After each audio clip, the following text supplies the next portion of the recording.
Selamat pagi, saudara yang dikasih Tuhan. Kita jumpa lagi dalam renungan pagi GPD Bethesda Makassar. Pagi ini saya akan baca dari 2 Tesalonika pasal 3 ayat pertama hingga ayat yang ke-6. Firman Tuhan berkata sebagai berikut. Selanjutnya, saudara-saudara, berdoalah untuk kami supaya firman Tuhan beroleh kemajuan dan dimuliakan sama seperti yang telah terjadi di antara kamu. Dan supaya kami terlepas dari para pengacau dan orang-orang jahat, sebab bukan semua orang beroleh iman. Tetapi Tuhan adalah setia. Ia akan menguatkan hatimu dan memelihara kamu terhadap yang jahat. Dan kami percaya dalam Tuhan bahwa apa yang kami pesankan kepadamu, kamu lakukan dan akan kamu lakukan. Kiranya Tuhan tetap menunjukkan hatimu kepada kasih Allah dan kepada ketabahan Kristus. Tapi kami berpesan kepadamu, saudara-saudara, dalam nama Tuhan Yesus Kristus, supaya kamu menjauhkan diri dari setiap saudara yang tidak melakukan pekerjaannya dan yang tidak menuruti ajaran yang telah kamu terima dari kami. Puji Tuhan, pagi ini kita diingatkan ada hal yang penting untuk kita di dalam pengiringan kita kepada Tuhan, yaitu nasihat yang penting kita perhatikan. Karena dalam hal ini ayat 5 jelas, kiranya Tuhan tetap menunjukkan hatimu kepada kasih Allah dan kepada ketabahan Kristus. Ini hal yang kita butuhkan dalam kehidupan kita, supaya di dalam hati kita selalu berada dalam suasana yang nyaman, karena kasih Tuhan itu terpelihara dalam hati kita. Hal ini penting karena banyak kali dalam perjalanan kehidupan ini kita tidak merasakan bahwa kasih Allah itu ada di dalam kehidupan kita, sehingga kasih Allah itu tidak direspon dengan baik dalam setiap kehidupan orang-orang percaya. Firman Tuhan katakan di sini, kiranya Tuhan tetap menunjukkan hatimu kepada kasih Allah dan kepada ketabahan Kristus. Ini adalah suatu doa yang dipanjatkan supaya Tuhan memberikan hatinya kepada orang-orang percaya, yaitu kasih yang ada di dalam hati Allah melimpah dalam kehidupan orang-orang percaya. Dan orang-orang percaya seperti apa? Dalam pembacaan kita tadi dikatakan, kami percaya dalam Tuhan bahwa apa yang kami pesankan kepada kamu, kamu akan lakukan dan kamu lakukan. Jadi kita melihat di sini bahwa firman yang sudah disampaikan itu dilakukan dan akan selalu dilakukan. Jadi orang-orang yang dapat merasakan kasih Allah di dalam dirinya adalah orang-orang yang mau melakukan dan terus melakukan firman Allah yang dia sudah dengar. Sehingga orang itu bisa melihat segala sesuatu dari sudut pandang yang berbeda.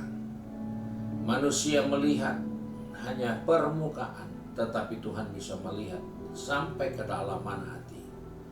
Kenapa Tuhan bisa melihat seperti itu? Karena Tuhan yang membentuk kehidupan kita dan Dia punya hati yang luar biasa. Di depan kita bisa bersandiwara, tapi hati tidak bisa. Dan inilah yang diingatkan, supaya Tuhan menunjukkan kasih-Nya, hati-Nya di dalam kehidupan kita. Jadi sebagai orang percaya, kita bisa melihat ada banyak contoh Ketika Yesus melihat 5.000 orang banyaknya kumpul, dia tidak niat seperti manusia seringkali berhadapan dengan orang banyak, ingin pencitraan, ingin dilihat, ingin cari nama, ingin cari muka. Tapi Yesus melihat orang banyak, dia kasihan, dia sedih. Karena itu dia perlu ajar mereka, dia perlu menyampaikan firman kepada mereka. Dan setelah itu dia tahu mereka banyak yang tidak punya makanan, dia beri makanan. Itu adalah wujud dari kasih yang dimiliki Allah yang ada di dalam Yesus. Sehingga dia tidak seperti kita manusia yang melihat orang banyak bisa cari peluang untung di dalamnya, melihat orang banyak cari popularitas di dalamnya, melihat orang banyak mencari bahagian-bahagian yang penting untuk kita memperoleh keuntungan. Tapi Yesus melihat orang banyak, muncullah belas kasihan, karena orang-orang itu seperti domba yang tidak punya gembala. Ini nasihat yang dikatakan, biarlah kasih Allah itu ada di dalam hati orang percaya.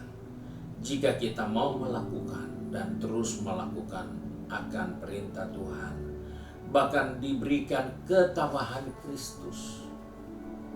Apa yang dimaksudkan dengan ketabahan Kristus di sini adalah satu kekuatan, satu kesabaran, sesuatu kemampuan yang telah dinyatakan Yesus dalam perjalanannya menghadapi Bukit Golgota. Di sini kita melihat bahwa orang-orang percaya harus memiliki kesabaran, ketabahan yang kuat untuk terus berjalan mengikut Tuhan. Karena banyak orang percaya tidak sabar, sehingga Alkitab katakan banyak orang akan undur dari iman. Dan ini menjadi perhatian kita.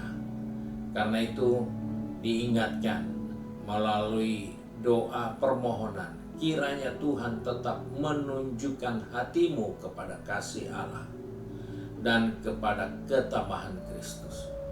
Hati kita melimpah dengan kasih Allah, hati kita melimpah dengan ketabahan, sama seperti Kristus yang dalam masa penderitaannya dia bertahan sampai mati di kayu salib.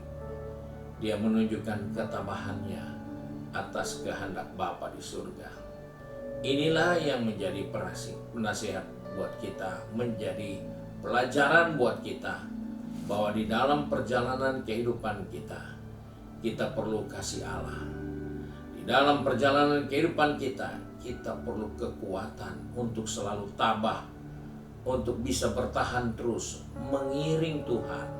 Karena kita ada di satu zaman yang Alkitab katakan bertambah sukar dan bertambah sulit. Kiranya Tuhan menolong kita untuk melakukan firman Allah, supaya hati kita melimpah kasih Allah, dan di dalam hati kita melimpah kekuatan, ketabahan di dalam kita mengiring Tuhan. Tuhan berkati kita. Mari kita satu dalam doa. Kembali kami datang kepada Bapa di surga dengan mengucap syukur bahwa oleh kasih karunia-Mu Tuhan, kami boleh ada sampai hari ini. Dan di hari yang baru ini kami bersyukur Tuhan mengingatkan kepada kami untuk terus taat melakukan kehendak Tuhan. Karena di dalam ketaatan itu Tuhan akan melekatkan kasih-Nya di dalam hati kami. Tuhan akan eratkan hati kami dengan ketabahan, dengan suatu daya tahan yang kuat untuk terus mengasihi Tuhan, untuk terus melayani Tuhan, untuk terus mengikut Tuhan di tengah dunia yang bertambah sukar sulit. Sebab itu Bapa, pegang tangan kami, atur langkah kaki kami. Anak-anak-Mu yang sudah pergi bekerja, berbisnis, studi, maupun sudah sibuk dengan kegiatan di rumah tangga masing-masing. Ingatkan kami bahwa Allah merindukan di dalam hati kami ada kasih Kristus. Di dalam hati kami ada ketabahan. Sebab itu Tuhan, ingatkan kami selalu untuk taat kepada firman-Mu. sehingga hidup ini akan mempermuliakan Bapa di surga. Terima kasih Tuhan untuk berkat-Mu hari ini. Kami bersyukur dan berdoa di dalam berkat nama Tuhan Yesus Kristus. Haleluya. Amin. Puji Tuhan. Tuhan Yesus memberkati kita dan selamat pagi.